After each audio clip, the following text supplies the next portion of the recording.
Queridos irmãos, queridos amigos, parentes, pessoas que tenham nos acompanhado nessa série de aulas da nossa EBD, Escola Bíblica Dominical, através da internet, né?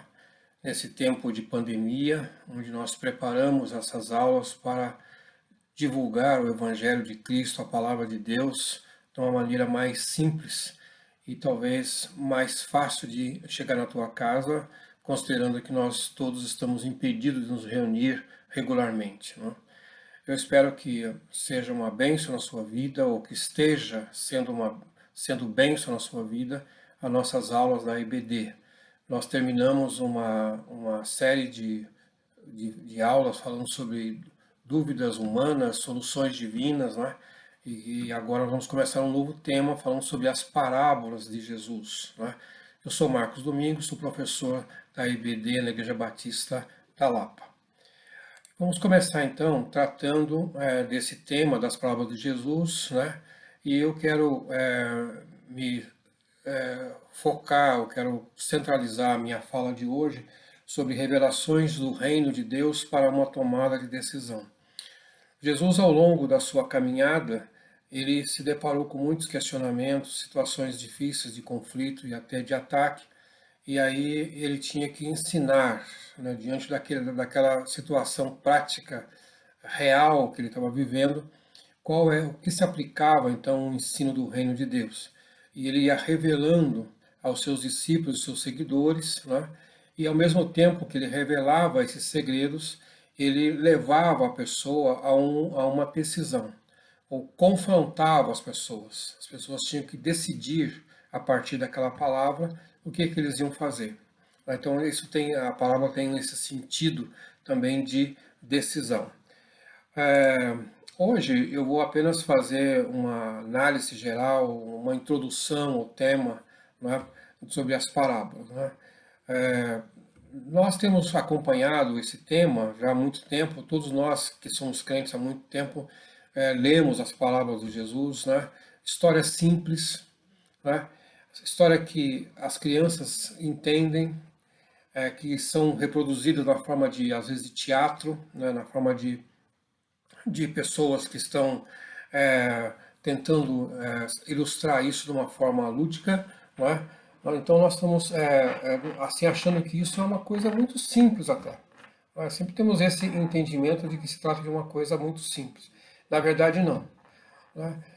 Quando começamos a estudar isso e começamos a ver aí o que os teólogos dizem sobre o tema, as palavras de Jesus não são simples de serem entendidas e muitos teólogos até acho que complicaram muito o entendimento das parábolas porque foram buscar, às vezes, tirar água da pedra, né? Então, isso é uma coisa, às vezes, complicada, né? Nós vamos citar aqui vários teólogos e escritores onde nós nos baseamos nesses argumentos. E só para destacar um deles, nós temos um chamado Kenneth Baylor, que um dedicado homem de Deus, né, que queria entender as palavras de Jesus. Ele tinha facilidade no árabe, então ele passou um tempo, anos, vivendo entre os camponeses, né, tanto árabes como também da Palestina, para entender o modo de vida deles. Ele assumiu que esse tipo de camponês, ou esse tipo de gente, vivia ainda como eram seus antepassados de séculos e séculos atrás. Então, muitos dos símbolos que Jesus usa na sua narrativa, nas parábolas, ainda hoje são vistos, né, ainda nessas regiões mais afastadas ou mais desérticas do Oriente Médio. Então, essa é a ideia. Então, hoje é apenas uma abordagem ampla, que eu espero ser, então, bastante assim, holístico na minha abordagem. E, na medida que o tema avançar, nós vamos nos debruçar sobre o livro de Mateus, as narrativas de Mateus. O professor Rafael, o professor Natanael e eu também estaremos, então, especificamente tratando de uma ou de outra parábola de Jesus. Muito bem. Quando nós encontramos um texto de Marcos, nós encontramos o seguinte texto. Novamente, Jesus começou a ensinar à beira do mar. Reuniu-se ao seu redor uma multidão tão grande que ele teve que entrar num barco e assentar-se nele. O barco estava no mar, enquanto todo o povo ficava à beira da praia. E ele lhes ensinava muitas coisas por parábolas, dizendo em seu ensino. Esse é o texto de Marcos, quando ele mostra que esse recurso didático de Jesus, Jesus como um mestre, né, tinha que passar uma teologia, tinha que passar o seu ensino. E como fazia aquelas pessoas simples entenderem? Então ele usava esse recurso didático da parábola, da história, né, de uma ilustração, né, para poder facilitar o entendimento daquelas pessoas. Né? Segundo um grande teólogo e muito respeitado escritor do século XX, né, ele é o Joaquim Jeremias, né, ele diz assim, que as parábolas são formas figurativas de linguagem de todos os tipos. Símile, alegoria, fábula, provérbio, revelação apocalíptica, enigma, símbolo, pseudônimo, pessoa fictícia, exemplo, tema, argumento, uma infinidade de coisas. Então, dentro desse raciocínio, nós vamos encontrar, então, na Bíblia, centenas de ilustrações, não é? Desde coisas simples, como, por exemplo, Jesus diz assim, vós sois o sal da terra. Quando Jesus compara o povo dele, né, os discípulos, como sal da terra, ele está falando de uma parábola também, de uma figura. Né? E há, lógico, outras narrativas mais longas e mais complexas, mas tanto pode ser um exemplo como esse, simples, né, um comparativo simples, como uma história um pouquinho mais sofisticada em termos de conteúdo. Né? Muito bem, mas acho que há uma definição melhor para nós hoje seria o que Thomas Manson, também um teólogo extremamente respeitado, ele diz o seguinte: a verdadeira parábola não é uma ilustração para ajudar a esclarecer uma discussão teológica. Pelo contrário, é uma forma de experiência religiosa. Creio que Manson aqui ele está se referindo àquela experiência que Jesus tinha no seu dia a dia.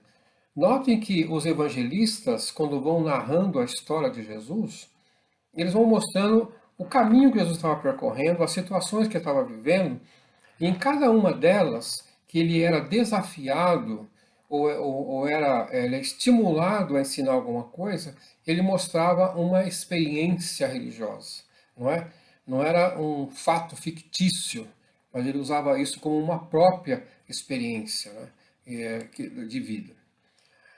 Nós vamos encontrar também esse recurso didático na Bíblia como um todo. Nós temos, por exemplo, a célebre narrativa de 2 Samuel, capítulo 12, verso 1 a 7, e que o profeta Natan precisava confrontar o rei Davi. E aí, certamente, pensou, como é que eu vou chegar para o rei e dizer que o rei errou? Davi era um homem sanguinário, né? Então, se ele se sentisse desrespeitado, poderia matar o profeta. Né? Mas aí Natan conta uma parábola, conta uma história. Né?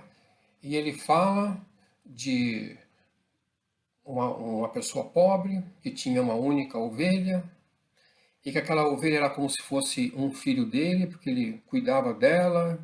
Talvez a gente até imaginar na história de Natan, hoje, nos nossos dias, como nós tratamos os nossos animais em casa, quem tem cachorro, e a maneira carinhosa como trata os animaizinhos.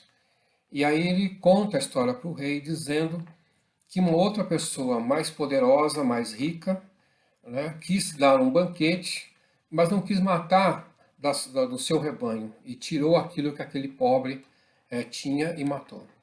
Aí Davi ficou furioso com aquela situação de injustiça, e Natan usou essa história, essa parábola, para dizer, Davi, você é igual a esse homem rico que tirou do pobre a sua única ovelha.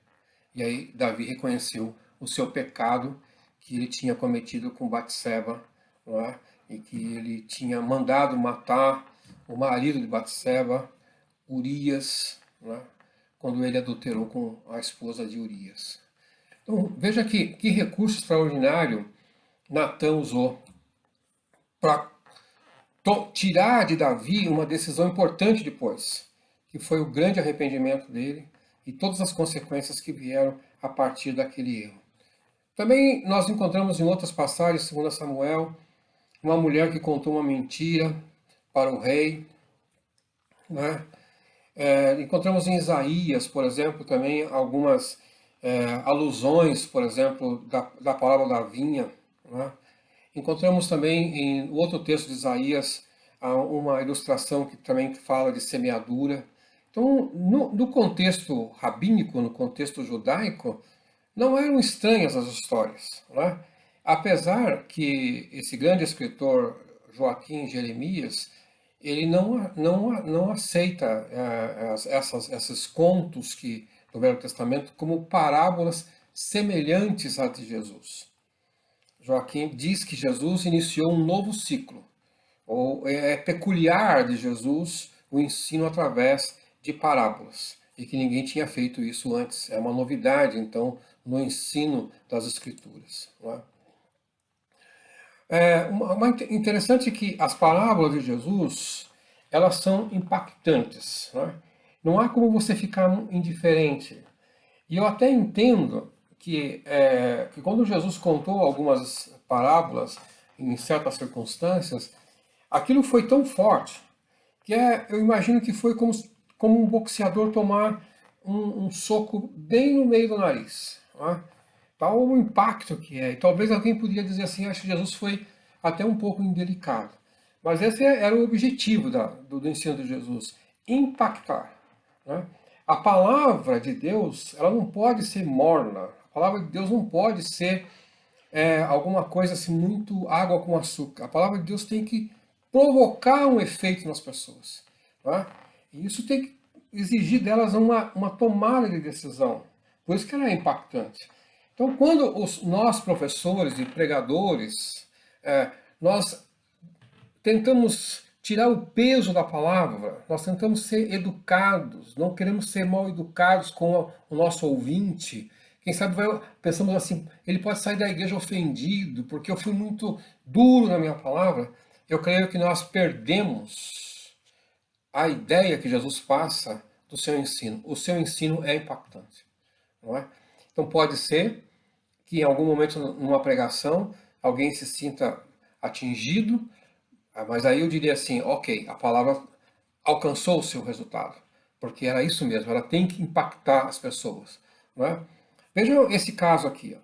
Então o mestre da lei aproximou-se e disse, mestre, eu te seguirei por onde quer que fores. Jesus respondeu, as raposas têm suas tocas e as aves do céu têm seus ninhos, mas o filho do homem não tem onde repousar a cabeça. Outro discípulo lhe disse, Senhor, deixa-me ir primeiro sepultar meu pai. Mas Jesus lhe disse, siga-me e deixe que os mortos sepultem os próprios mortos. Olha que resposta dura, não é? Imagina alguém chegar na igreja, está chorando lá porque perdeu o seu parente, e eu ouvi lá do pregador, do professor da escola dominical, diz assim, fulano, esquece aí seu pai aí, porque já era. Morreu. Deixa que alguém vá lá enterrar ele, você não pode fazer mais nada com isso. O importante agora é você consertar a sua vida com Deus. Alguém vai dizer, nossa, mas que pessoa insensível, esse cara acho que não tem nem amor de Deus no coração. Mas naquele contexto ali, no contexto que Jesus estava falando, não dá para tirar do contexto. Jesus foi impactante na vida daquele moço que tinha que sepultar os seus mortos. Talvez o moço estivesse pensando ainda que esperar o pai e a mãe morrer, não é? Talvez seja nesse sentido, não é? Não estaria no caixão. Acho que se tivesse no caixão, Jesus talvez teria sido um pouquinho mais, um pouco mais de paciência com ele. Mas no caso aí do mestre da lei, um rabino, né? Jesus não quis dar para ele qualquer expectativa de boa vida. O rabino tinha seguido Jesus, tinha visto Jesus fazer milagres antes. Ele se encantou com aquilo. Nossa, que eu seguisse aí esse mestre que faz tudo, que cura os enfermos. Eu quero estar do lado dele. Ele é o homem. Ele é o cara da hora. E de repente recebe essa resposta e fala: olha, fulano, você quer vir atrás de mim? Você vai dormir no mato. Você vai dormir no meio das pedras. Não vai ganhar nada com isso. Talvez hoje, meus irmãos queridos, muitos seguidores de Jesus desistiriam porque não iriam receber da igreja um salário poupudo, benefícios e uma série de coisas. Né? E dessa coisa chamada igreja, dessa organização chamada igreja, muitos têm se enriquecido. E nesse caso aqui, eu fico vendo que eles estão completamente fora da palavra, porque o seguidor de Jesus não pode esperar morar em palácios, não pode esperar ter um carro luxuoso, nem mordomias que alguns têm. Jesus não tinha onde reclinar a sua cabeça, esse é o seu ensino. Outro texto que é bastante enigmático até é o texto de Marcos. Ele disse assim: a vocês foi dado o mistério do reino de Deus, mas aos que estão fora, tudo é dito por parábolas, a fim de que, ainda que vejam, não percebam, ainda que ouçam, não entendam. De outro modo, poderiam converter-se e serem perdoados. Então Jesus perguntou: vocês não entendem essa parábola? Como então compreenderão todas as outras parábolas? Jesus tinha acabado de ensinar a palavra do semeador. E aí os discípulos ficaram confusos com aquilo. E foram atrás dele. Jesus, explica a história aí. O que você quer dizer com isso? Né? E aí Jesus faz essa distinção entre aqueles que recebem a parábola, a palavra, né, e a entendem, e aqueles que não. Né? Nesse momento, os discípulos aqui, que não conseguiram entender, foram considerados por Jesus como pessoas de coração duro. Porque esse é o contexto aqui. Pessoas que ouvem a palavra, não a recebem, a rejeitam. Não é? Então, a elas é negado o entendimento da mensagem. Não é?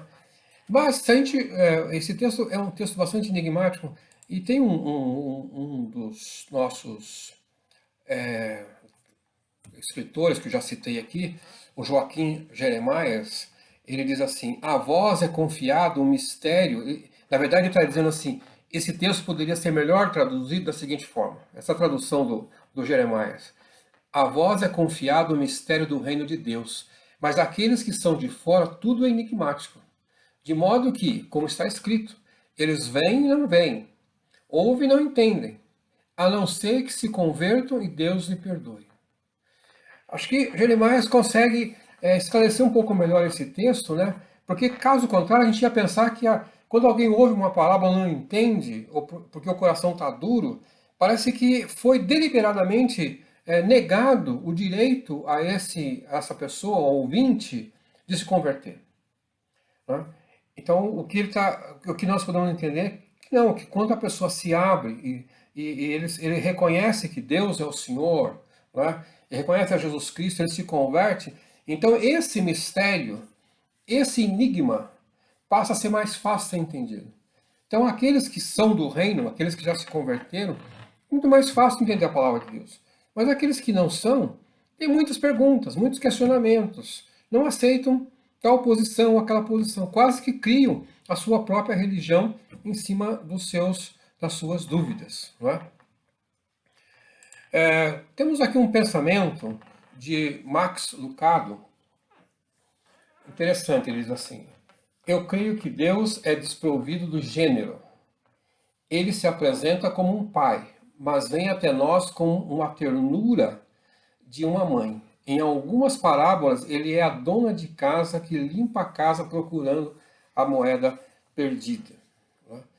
Veja essa maneira como Lucado se refere ao texto bíblico, né? O amor de Deus que nos alcança, o sacrifício de Cristo, todo o esforço que foi feito para nos alcançar, nós, perdidos, sem direito a nada. Não é?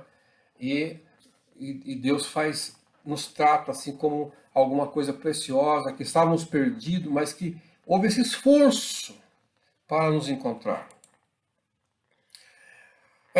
Quando a gente vai se debruçar sobre esses teólogos todos aí que nós estamos citando, né? Para essa aula aqui, eu li aí algumas coisas próximas de umas 300 páginas, eu acho. Né? Li e reli várias coisas. Né?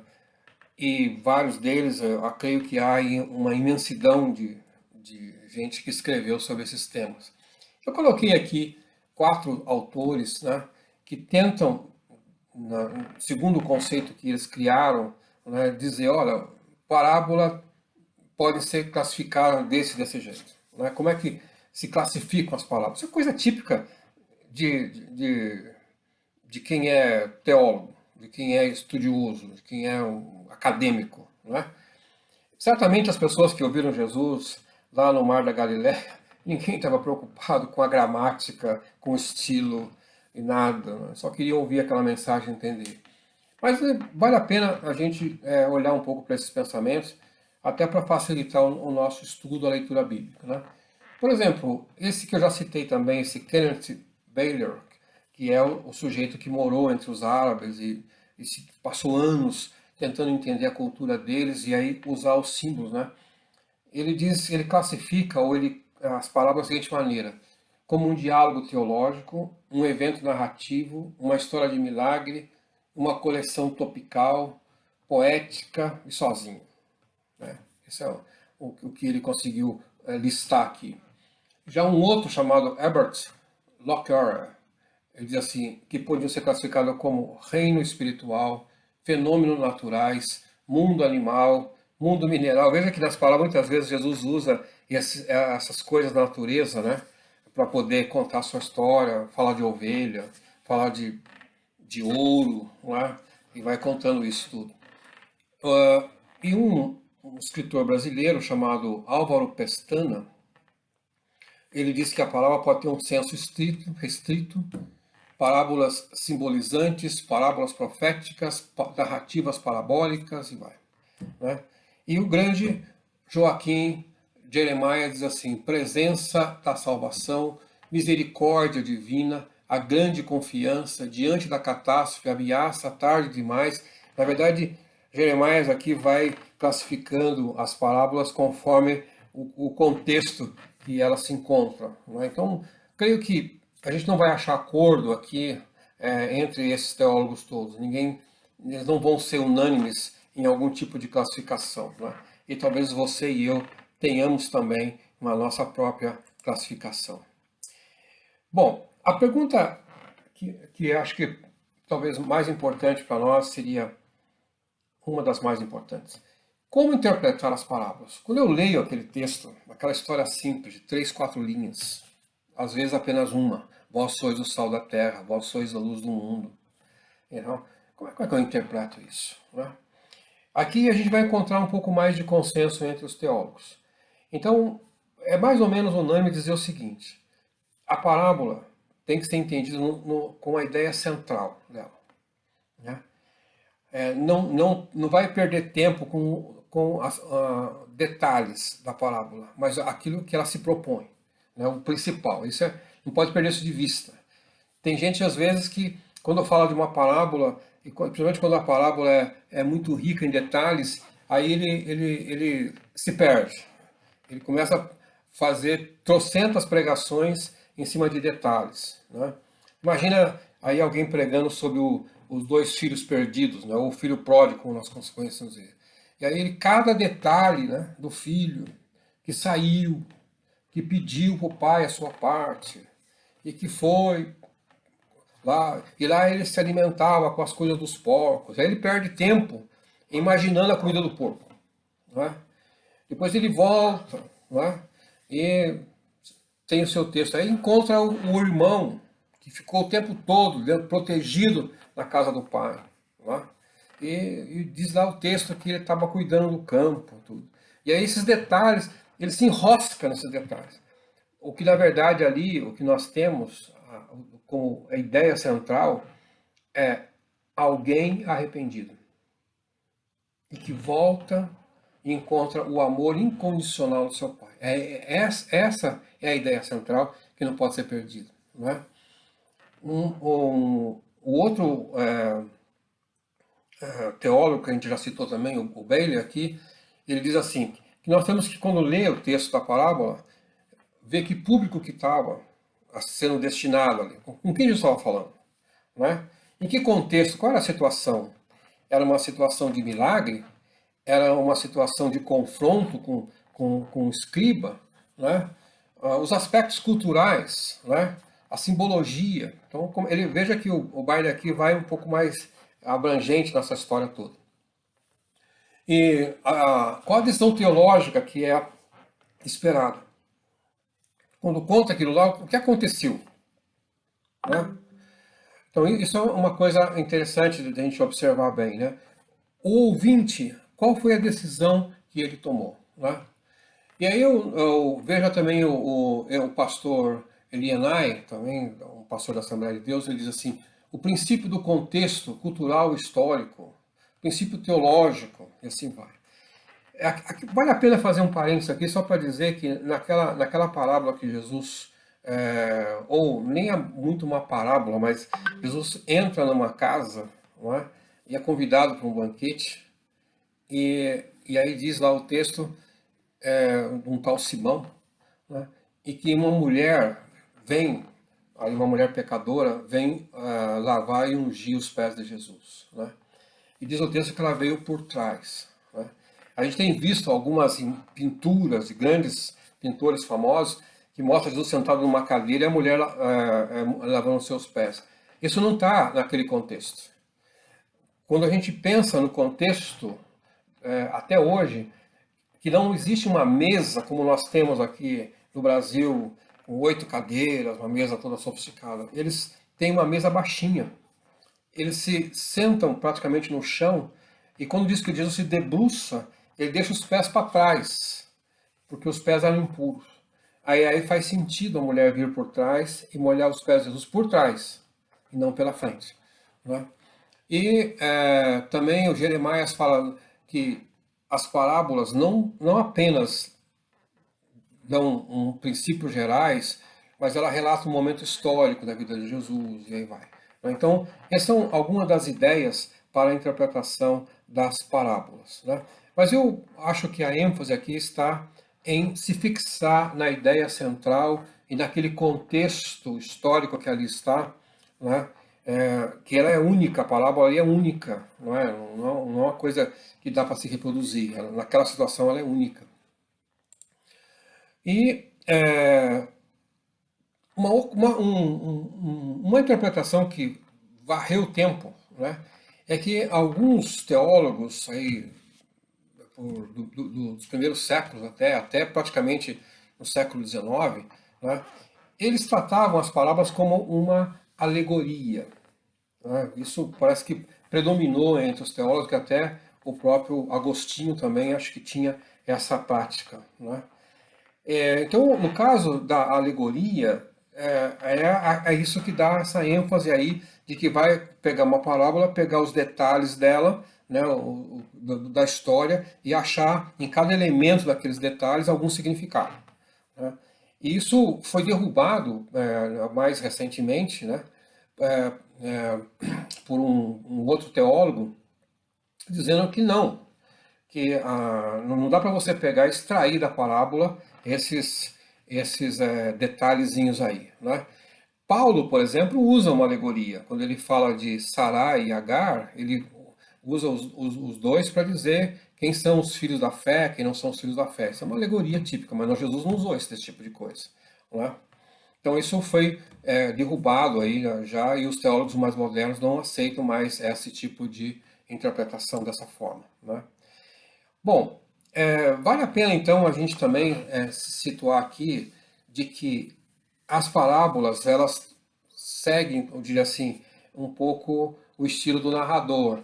Então, se você pegar Mateus, quando escolhe as suas parábolas no seu livro, ele está falando para os israelitas, um contexto judaico. Marcos fala para os gregos, a língua predominante da época. Lucas fala para os romanos. Lucas era mais erudito, era um médico e muito mais detalhista também, não é? E nós encontramos João, que parece que não era muito simpático às parábolas. Você vê que no livro de João tem poucas parábolas, né? E aquelas que ele usou para fortalecer a ideia da divindade de Cristo. E as parábolas, a grande maioria delas, aí, que alguns dizem que pode ter entre 30 e 100, depende da classificação que vai ser dada, elas estão mais em Marcos, Mateus e Lucas, né? Muito bem. Para a gente concluir aqui, é bom a gente pensar o seguinte. É um erro pensar que as parábolas de Jesus são apenas para o ministério infantil. Então, muitas vezes a gente vê que no ministério infantil, na educação das crianças da Bíblia, então se usam as parábolas para mostrar essas verdades. E aí alguém vai achar que as parábolas são coisa de criança. Não. Graças a Deus, louvado seja o Senhor, nosso mestre, que traz um ensinamento teológico profundo que pode ser usado tanto para crianças como para adultos, cada um na sua dimensão de conhecimento. Mas aquele que trata a parábola como coisa infantil é, na verdade, ele o infantil, não é? É um erro também fazer uma leitura superficial das parábolas de Jesus, sem se ater ao contexto, sem se ater à questão histórica, né? Sem ler o que vem antes do texto da parábola e o que vem depois da parábola, né? Uma leitura muito superficial. E é admirável, né, como Jesus usou esse recurso didático-pedagógico para ensinar pessoas simples e eruditas. Então, como nós já dissemos, também para as crianças, né? E ao mesmo tempo que ele falava no Mar da Galileia para aquelas pessoas simples, também falava com os mestres da lei e também contava as palavras para ele, né? E Jesus tinha uma parábola para cada situação vivida ao longo da sua caminhada. Ele não inventava as coisas. Ele ia caminhando, fazendo seu ministério, e na medida que havia uma certa exigência, Jesus trabalhava isso, né? Bom, e aqui eu gostaria de pensar com você o seguinte. A parábola leva-nos a uma decisão. Eu queria pegar 3 exemplos aqui, tá? A parábola do semeador. E aí eu pergunto para você, em qual terreno da sua vida você colocará a semente da palavra de Cristo? Talvez você tenha feito uma interpretação de que você é crente e está na igreja hoje há não sei quantos anos, porque a palavra caiu num terreno fértil, que é o seu coração. Mas você não se deu conta de que muitas vezes a palavra vem para você e você rejeita a palavra, mata a palavra, porque o terreno que você escolheu para aquela palavra, para aquela mensagem, você deu espinho para ela. Então, pensa que quando nós recebemos a palavra de Deus, nós, enquanto crentes, devemos oferecer o melhor terreno para isso. Essa é uma decisão nossa aqui. Que eu possa. É a minha decisão. É o impacto que tem causado na minha vida. Senhor, receba a tua palavra no meu coração agora. E eu quero que essa palavra frutifique e dê 100 para 1, 500 para 1. Porque esse é o melhor terreno que eu tenho. Quando nós pensamos a palavra do joio e do trigo, também nos leva a uma definição. E a gente fica olhando assim, ó, quem será que é o joio, quem será que é o trigo aqui na igreja? Aí já vem lá e fala, ó, bom, Marcos é o joio. O pastor Pércio é o trigo. Natanael pode ser trigo, pode ser joio. Rafael pode ser trigo, pode ser joio. E a irmã fulana de tudo lá é espinho mesmo. Você já começa a apontar o dedo aí. Na verdade, tem que a pergunta para mim, quando eu leio essa palavra, eu falo assim, será que em algum momento eu sou joio? Porque eu estou aqui no meio de todos os que são crentes, louvam a Deus, e eu não me identifico com eles. Até atrapalha um pouco a vida espiritual dessas pessoas. E será que quando Jesus voltar, eu serei ceifado como joio ou como trigo? E aí, a outra parábola que é dos filhos perdidos, quando se fala filhos perdidos, porque aquele que ficou na casa do pai também estava perdido. E acho que ele continua perdido, né? E o outro que saiu e foi e gastou tudo que ele tinha, né? Ele volta arrependido. Então, qual é a ideia central aqui?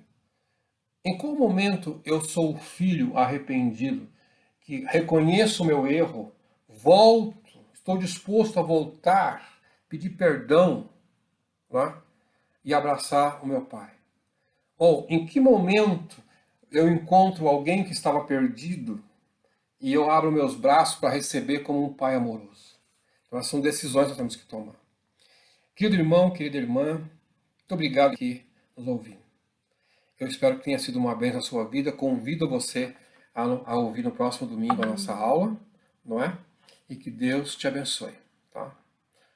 No nome de Jesus, eu me despeço de você agora, louvando a Deus pela sua vida, que você seja um ouvinte, né, atento da palavra e um estudioso das palavras de Jesus. Fique com Deus.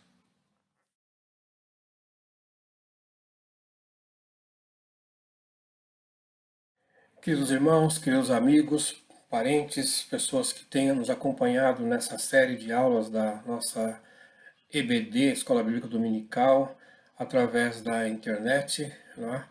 Nesse tempo de pandemia, onde nós preparamos essas aulas para divulgar o Evangelho de Cristo, a Palavra de Deus, de uma maneira mais simples e talvez mais fácil de chegar na tua casa, considerando que nós todos estamos impedidos de nos reunir regularmente, né? Eu espero que seja uma bênção na sua vida, ou que esteja sendo bênção na sua vida, as nossas aulas da EBD. Nós terminamos uma série de aulas falando sobre dúvidas humanas, soluções divinas, né? E agora vamos começar um novo tema falando sobre as parábolas de Jesus, né? Eu sou Marcos Domingos, sou professor da EBD na Igreja Batista da Lapa. Vamos começar então tratando desse tema das palavras de Jesus, né? E eu quero me focar, eu quero centralizar a minha fala de hoje sobre revelações do reino de Deus para uma tomada de decisão. Jesus, ao longo da sua caminhada, ele se deparou com muitos questionamentos, situações difíceis de conflito e até de ataque, e aí ele tinha que ensinar, né, diante daquela situação prática, real que ele estava vivendo, qual é o que se aplicava então o ensino do reino de Deus. E ele ia revelando aos seus discípulos, seus seguidores, né, e ao mesmo tempo que ele revelava esses segredos, ele levava a pessoa a uma decisão, ou confrontava as pessoas. As pessoas tinham que decidir, a partir daquela palavra, o que eles iam fazer. Então, a palavra tem esse sentido também de decisão. Hoje eu vou apenas fazer uma análise geral, uma introdução ao tema, né, sobre as parábolas, né? Nós temos acompanhado esse tema já há muito tempo, todos nós que somos crentes há muito tempo, lemos as parábolas de Jesus, né? História simples, né? História que as crianças entendem, que são reproduzidas na forma de, às vezes, de teatro, né? Na forma de pessoas que estão tentando ilustrar isso de uma forma lúdica, não é? Então nós estamos assim achando que isso é uma coisa muito simples até. Nós sempre temos esse entendimento de que se trata de uma coisa muito simples. Na verdade, não, né? Quando começamos a estudar isso e começamos a ver aí o que os teólogos dizem sobre o tema, as palavras de Jesus não são simples de serem entendidas e muitos teólogos até acho que complicaram muito o entendimento das parábolas porque foram buscar, às vezes, tirar água da pedra, né? Então, isso é uma coisa, às vezes, complicada, né? Nós vamos citar aqui vários teólogos e escritores onde nós nos baseamos nesses argumentos. E só para destacar um deles, nós temos um chamado Kenneth Baylor, que um dedicado homem de Deus, né, que queria entender as palavras de Jesus. Ele tinha facilidade no árabe, então ele passou um tempo, anos, vivendo entre os camponeses, né, tanto árabes como também da Palestina, para entender o modo de vida deles. Ele assumiu que esse tipo de camponês, ou esse tipo de gente, vivia ainda como eram seus antepassados de séculos e séculos atrás. Então, muitos dos símbolos que Jesus usa na sua narrativa, nas parábolas, ainda hoje são vistos, né, ainda nessas regiões mais afastadas ou mais desérticas do Oriente Médio. Então, essa é a ideia. Então, hoje é apenas uma abordagem ampla, que eu espero ser, então, bastante assim, holístico na minha abordagem. E, na medida que o tema avançar, nós vamos nos debruçar sobre o livro de Mateus, as narrativas de Mateus. O professor Rafael, o professor Natanael e eu também estaremos, então, especificamente tratando de uma ou de outra parábola de Jesus. Muito bem. Quando nós encontramos um texto de Marcos, nós encontramos o seguinte texto. Novamente, Jesus começou a ensinar à beira do mar. Reuniu-se ao seu redor uma multidão tão grande que ele teve que entrar num barco e assentar-se nele. O barco estava no mar, enquanto todo o povo ficava à beira da praia. E ele lhes ensinava muitas coisas por parábolas, dizendo em seu ensino. Esse é o texto de Marcos, quando ele mostra que esse recurso didático de Jesus, Jesus como mestre, né, tinha que passar uma teologia, tinha que passar o seu ensino. E como fazia aquelas pessoas simples entenderem? Então ele usava esse recurso didático da parábola, da história, né, de uma ilustração, né, para poder facilitar o entendimento daquelas pessoas. Né? Segundo um grande teólogo e muito respeitado escritor do século XX, né, ele é o Joaquim Jeremias, né, ele diz assim, que as parábolas são formas figurativas de linguagem de todos os tipos. Símile, alegoria, fábula, provérbio, revelação apocalíptica, enigma, símbolo, pseudônimo, pessoa fictícia, exemplo, tema, argumento, uma infinidade de coisas. Então, dentro desse raciocínio, nós vamos encontrar, então, na Bíblia, centenas de ilustrações, não é? Desde coisas simples, como, por exemplo, Jesus diz assim, vós sois o sal da terra. Quando Jesus compara o povo dele, né, os discípulos, como sal da terra, ele está falando de uma parábola também, de uma figura. Né? E há, lógico, outras narrativas mais longas e mais complexas, mas tanto pode ser um exemplo como esse, simples, né, um comparativo simples, como uma história um pouquinho mais sofisticada em termos de conteúdo. Né? Muito bem, mas acho que há uma definição melhor para nós hoje seria o que Thomas Manson, também um teólogo extremamente respeitado, ele diz o seguinte: a verdadeira parábola não é uma ilustração para ajudar a esclarecer uma discussão teológica. Pelo contrário, é uma forma de experiência religiosa. Creio que Manson aqui ele está se referindo àquela experiência que Jesus tinha no seu dia a dia. Notem que os evangelistas, quando vão narrando a história de Jesus, eles vão mostrando o caminho que Jesus estava percorrendo, as situações que ele estava vivendo, e em cada uma delas, que ele era desafiado ou era ele é estimulado a ensinar alguma coisa, ele mostrava uma experiência religiosa, não é? Não era um fato fictício, mas ele usava isso como uma própria experiência, né, de vida. Nós vamos encontrar também esse recurso didático na Bíblia como um todo. Nós temos, por exemplo, a célebre narrativa de 2 Samuel, capítulo 12, verso 1 a 7, e que o profeta Natan precisava confrontar o rei Davi. E aí, certamente, pensou, como é que eu vou chegar para o rei e dizer que o rei errou? Davi era um homem sanguinário, né? Então, se ele se sentisse desrespeitado, poderia matar o profeta. Né? Mas aí Natan conta uma parábola, conta uma história. Né?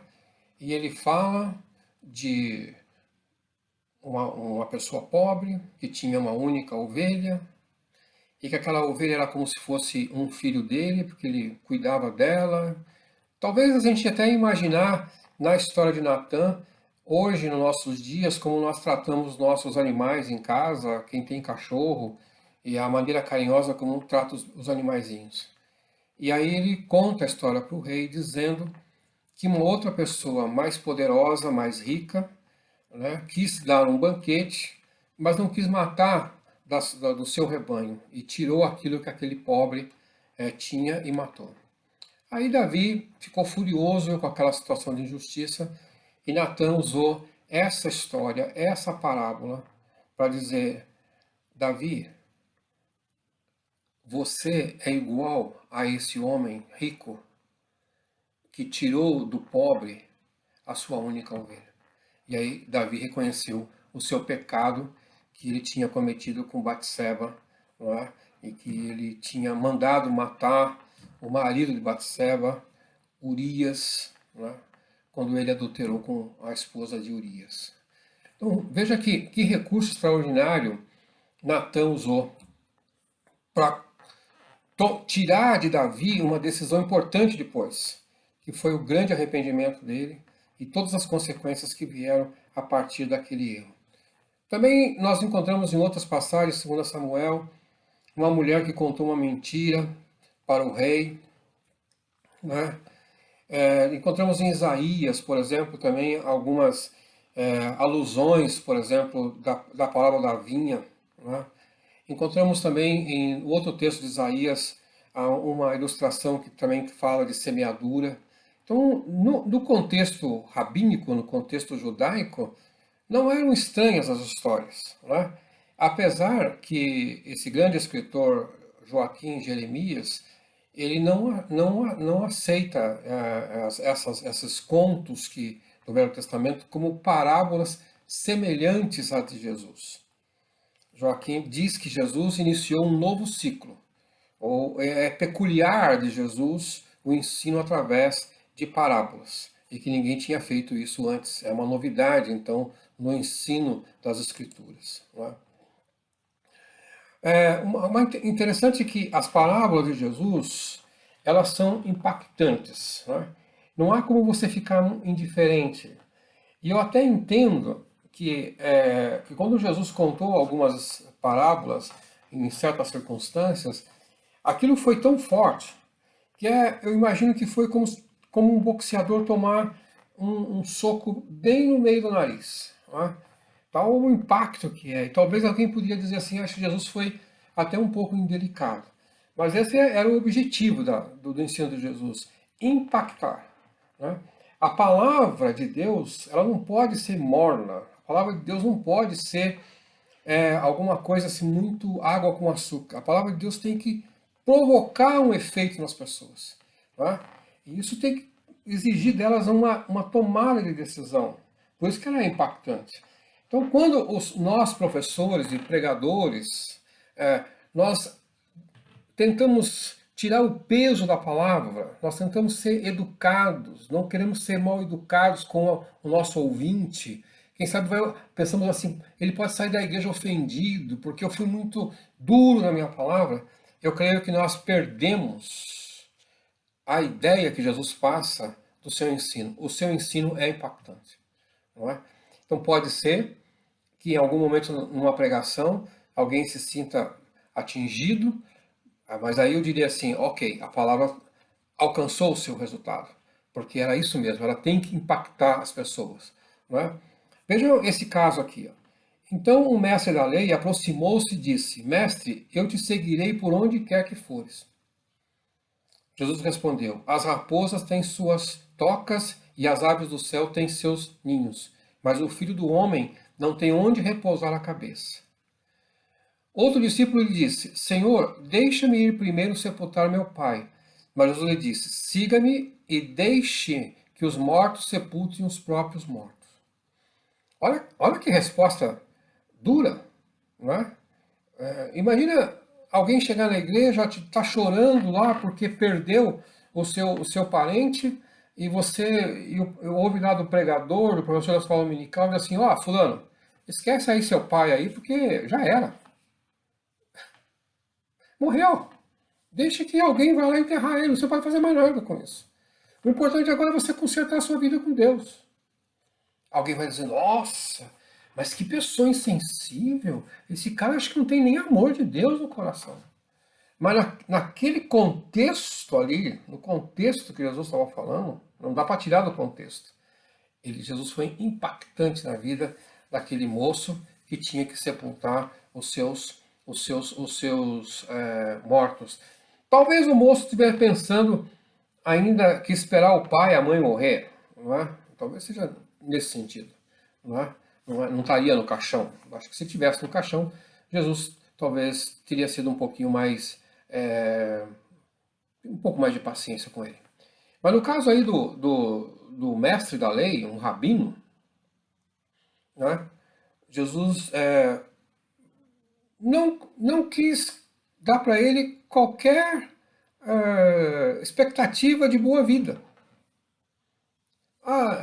O rabino tinha seguido Jesus, tinha visto Jesus fazer milagres antes. Ele se encantou com aquilo. Nossa, quero seguir esse aí. Esse mestre que faz tudo, que cura os enfermos. Eu quero estar do lado dele. Ele é o homem. Ele é o cara da hora. E de repente recebe essa resposta e fala, olha, fulano, você quer vir atrás de mim? Você vai dormir no mato. Você vai dormir no meio das pedras. Não vai ganhar nada com isso. Talvez hoje, meus irmãos queridos, muitos seguidores de Jesus desistiriam porque não iriam receber da igreja um salário poupudo, benefícios e uma série de coisas. Né? E dessa coisa chamada igreja, dessa organização chamada igreja, muitos têm se enriquecido.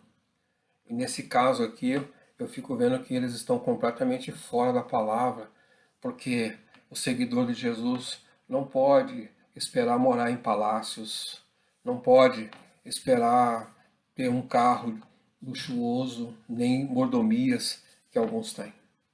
Jesus não tinha onde reclinar a sua cabeça, esse é o seu ensino.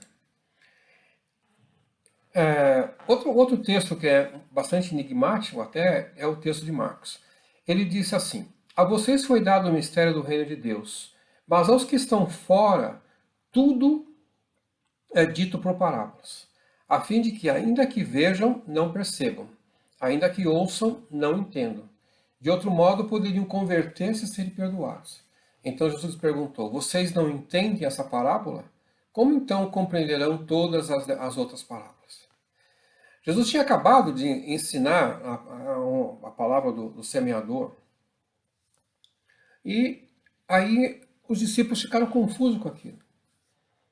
E foram atrás dele. Jesus, explica a história aí. O que você quer dizer com isso? E aí Jesus faz essa distinção entre aqueles que recebem a parábola, a palavra, né, e a entendem, e aqueles que não. Nesse momento, os discípulos aqui, que não conseguiram entender, foram considerados por Jesus como pessoas de coração duro. Porque esse é o contexto aqui. Pessoas que ouvem a palavra, não a recebem, a rejeitam. Não é? Então, a elas é negado o entendimento da mensagem. Não é? Mas esse texto é um texto bastante enigmático e tem um dos nossos escritores que eu já citei aqui, o Joaquim Jeremias, ele diz assim, a vós é confiado um mistério, na verdade ele está dizendo assim, esse texto poderia ser melhor traduzido da seguinte forma, essa tradução do Jeremias, a vós é confiado o mistério do reino de Deus, mas aqueles que são de fora tudo é enigmático. De modo que, como está escrito, eles veem e não veem, ouvem e não entendem, a não ser que se convertam e Deus lhe perdoe. Acho que Jeremias consegue esclarecer um pouco melhor esse texto, né? Porque caso contrário a gente ia pensar que quando alguém ouve uma palavra e não entende, ou porque o coração está duro, parece que foi deliberadamente negado o direito a essa pessoa, ao ouvinte, de se converter. Né? Então, o que nós podemos entender é que não, que quando a pessoa se abre e ele reconhece que Deus é o Senhor, né? E reconhece a Jesus Cristo, ele se converte, então esse mistério, esse enigma, passa a ser mais fácil de ser entendido. Então, aqueles que são do reino, aqueles que já se converteram, muito mais fácil de entender a palavra de Deus. Mas aqueles que não são, têm muitas perguntas, muitos questionamentos, não aceitam tal posição, aquela posição, quase que criam a sua própria religião em cima das suas dúvidas. Não é?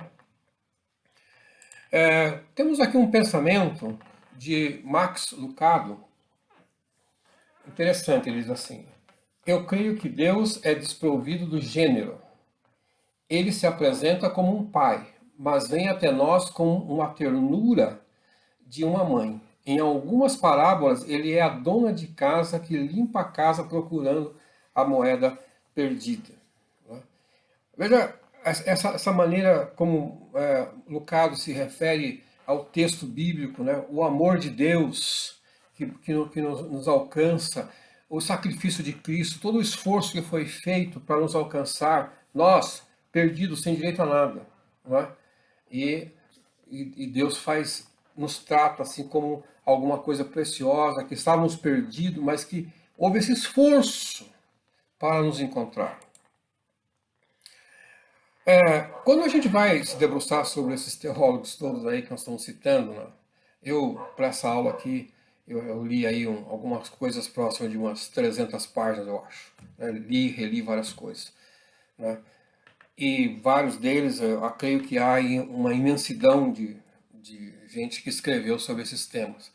Eu coloquei aqui 4 autores, né, que tentam, segundo o conceito que eles criaram, né, dizer, olha, parábola podem ser classificadas desse jeito. Né? Como é que se classificam as palavras? Isso é coisa típica de quem é teólogo, de quem é estudioso, de quem é um acadêmico. Não é?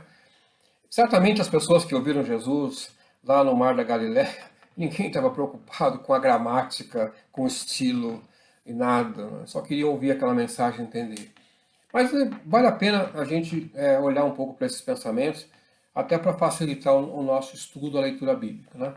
Por exemplo, esse que eu já citei também, esse Kenneth Baylor, que é o sujeito que morou entre os árabes e passou anos tentando entender a cultura deles e aí usar os símbolos, né?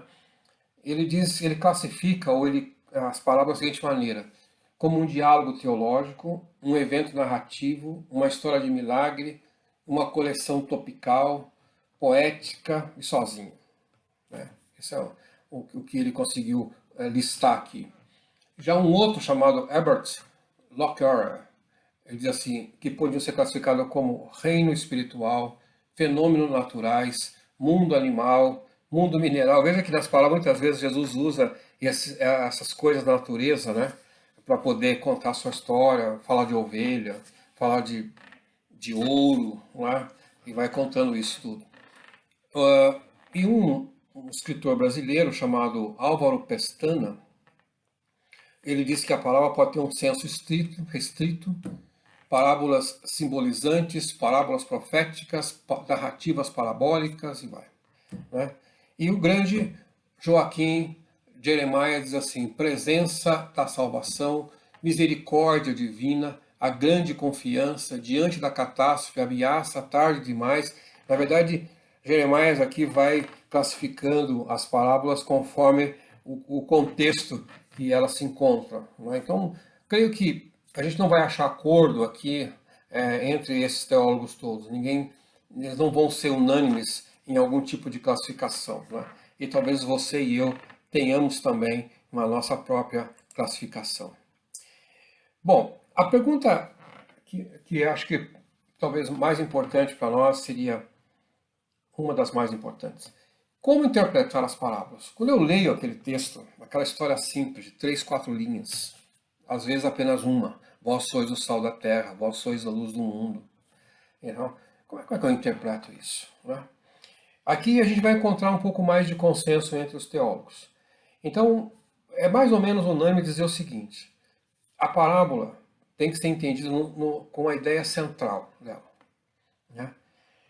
Não vai perder tempo com detalhes da parábola, mas aquilo que ela se propõe, né? O principal. Não pode perder isso de vista. Tem gente, às vezes, que quando fala de uma parábola, e principalmente quando a parábola é muito rica em detalhes, aí ele se perde.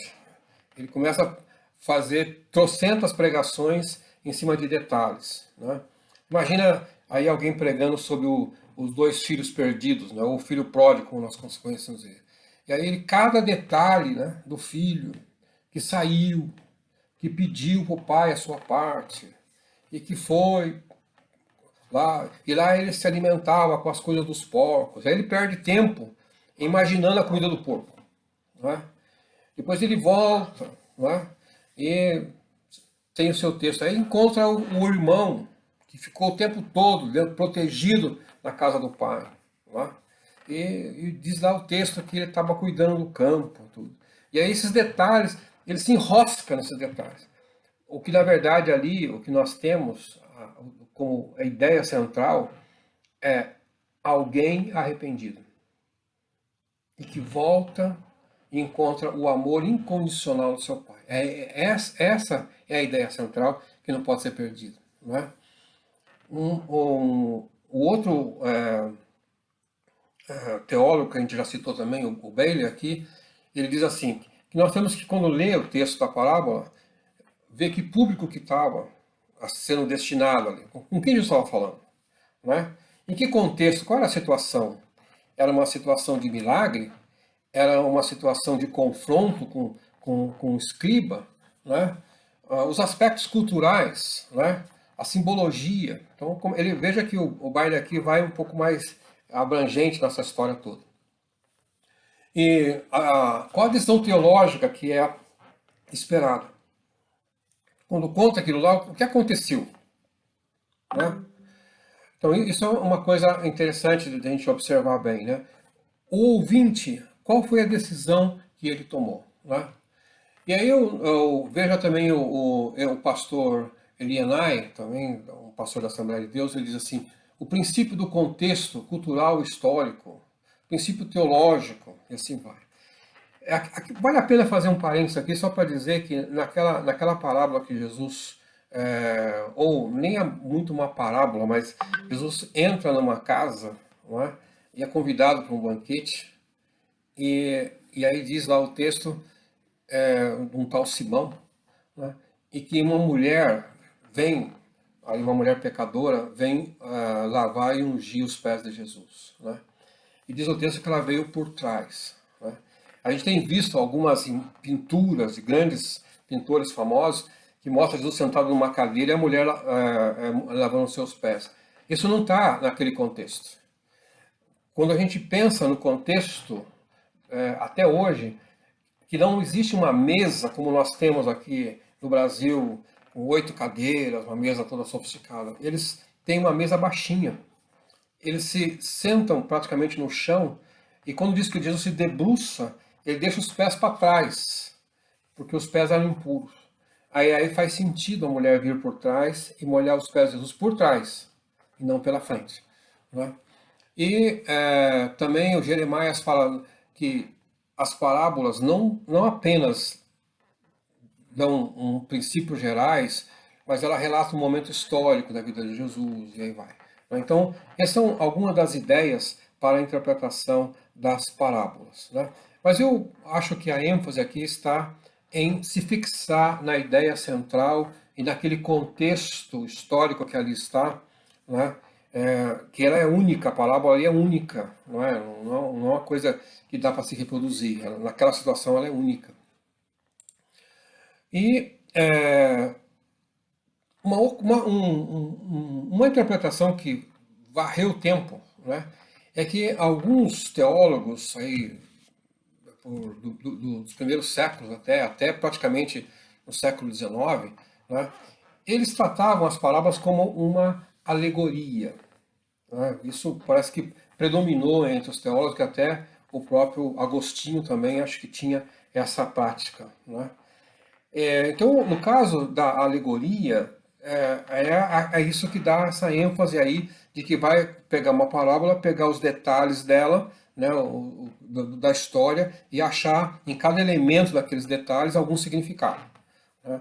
E isso foi derrubado mais recentemente, né, é, é, por um outro teólogo, dizendo que não, que não dá para você pegar e extrair da parábola esses detalhezinhos aí. Né? Paulo, por exemplo, usa uma alegoria. Quando ele fala de Sarai e Agar, ele usa os dois para dizer quem são os filhos da fé, quem não são os filhos da fé. Isso é uma alegoria típica, mas Jesus não usou esse tipo de coisa.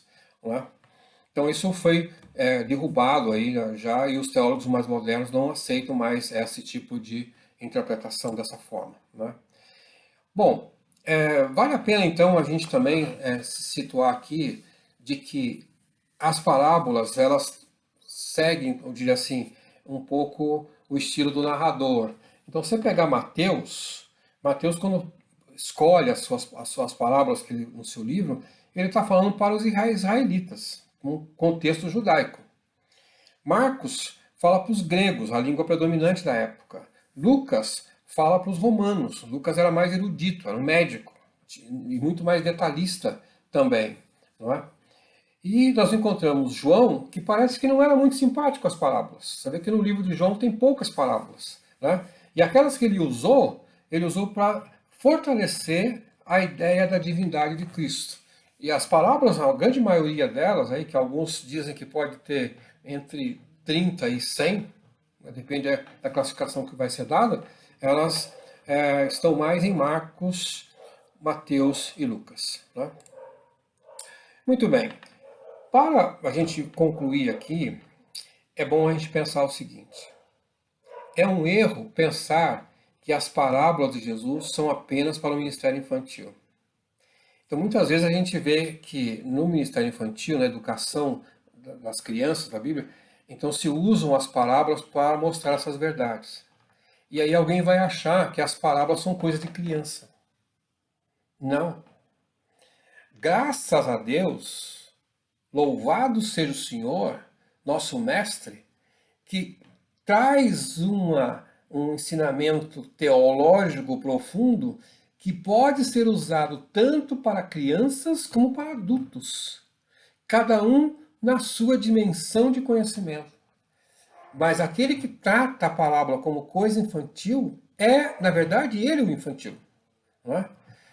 É um erro também fazer uma leitura superficial das parábolas de Jesus, sem se ater ao contexto, sem se ater à questão histórica, né? Sem ler o que vem antes do texto da parábola e o que vem depois da parábola. Né? Uma leitura muito superficial. E é admirável, né, como Jesus usou esse recurso didático-pedagógico para ensinar pessoas simples e eruditas. Então, como nós já dissemos, também para as crianças. Né? E ao mesmo tempo que ele falava no Mar da Galileia para aquelas pessoas simples, também falava com os mestres da lei e também contava as palavras para ele. Né? E Jesus tinha uma parábola para cada situação vivida ao longo da sua caminhada. Ele não inventava as coisas. Ele ia caminhando, fazendo seu ministério, e na medida que havia uma certa exigência, Jesus trabalhava isso. Né? Bom, e aqui eu gostaria de pensar com você o seguinte: a parábola leva-nos a uma decisão. Eu queria pegar 3 exemplos aqui. Tá? A parábola do semeador. E aí eu pergunto para você: em qual terreno da sua vida você colocará a semente da palavra de Cristo? Talvez você tenha feito uma interpretação de que você é crente e está na igreja hoje há não sei quantos anos, porque a palavra caiu num terreno fértil, que é o seu coração. Mas você não se deu conta de que muitas vezes a palavra vem para você e você rejeita a palavra, mata a palavra, porque o terreno que você escolheu para aquela palavra, para aquela mensagem, você deu espinho para ela. Então, pensa que quando nós recebemos a palavra de Deus, nós, enquanto crentes, devemos oferecer o melhor terreno para isso. Essa é uma decisão nossa aqui. Que eu possa. É a minha decisão. É o impacto que causar na minha vida. Senhor, receba a tua palavra no meu coração agora, e eu quero que essa palavra frutifique e dê 100 para um, 500 para um, porque esse é o melhor terreno que eu tenho. Quando nós pensamos a palavra do joio e do trigo, também nos leva a uma definição. E a gente ficou assim, ó, quem será que é o joio, quem será que é o trigo aqui na igreja? Aí já vem lá e fala, ó, bom, Marcos é o joio. O pastor Pércio é o trigo. Natanael pode ser trigo, pode ser joio. Rafael pode ser trigo, pode ser joio. E a irmã fulana de tudo lá é espinho mesmo. Você já começa a apontar o dedo aí. Na verdade, tem que a pergunta para mim, quando eu leio essa palavra, eu falo assim, será que em algum momento eu sou joio? Porque eu estou aqui no meio de todos os que são crentes, louvam a Deus, e eu não me identifico com eles. Até atrapalha um pouco a vida espiritual dessas pessoas. E será que quando Jesus voltar, eu serei ceifado como joio ou como trigo? E aí, a outra parábola que é do filho dos filhos perdidos, né? Quando se fala filhos perdidos, porque aquele que ficou na casa do pai também estava perdido. E acho que ele continuou perdido. Né? E o outro que saiu e foi e gastou tudo que ele tinha, né? Ele volta arrependido. Então, qual é a ideia central aqui? Em qual momento eu sou o filho arrependido, que reconheço o meu erro, volto, estou disposto a voltar, pedir perdão, né? E abraçar o meu pai? Ou em que momento eu encontro alguém que estava perdido e eu abro meus braços para receber como um pai amoroso? Então, são decisões que nós temos que tomar. Querido irmão, querida irmã, muito obrigado aqui nos ouvindo. Eu espero que tenha sido uma bênção na sua vida. Convido você a ouvir no próximo domingo a nossa aula, não é? E que Deus te abençoe, tá? No nome de Jesus, eu me despeço de você agora, louvando a Deus pela sua vida, que você seja um ouvinte, né, atento da palavra e um estudioso das palavras de Jesus. Fique com Deus.